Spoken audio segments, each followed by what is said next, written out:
अगल से चूमैहा भाभी बगल से चूमैहा हो। बगल से चूमैहा भाभी बगल से चूमैहा हो। अगल से चूमैहा भाभी बगल से चूमैहा हो।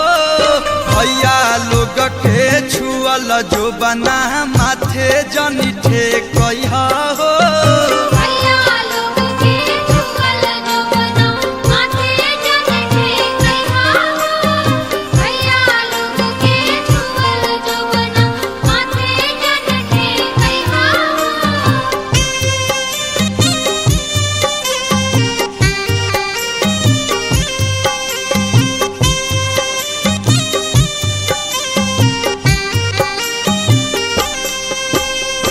अगल से चूमैहा मामी बगल से चूमैहा हो।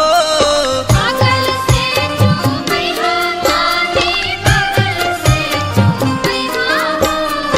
अगल से चूमैहा मामी बगल से चूमैहा हो।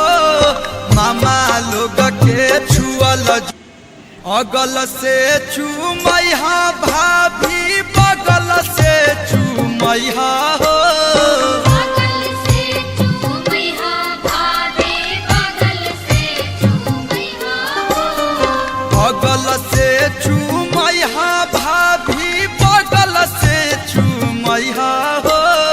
भैया लोग के छुअल जो बना माथे जनी ठेकैहा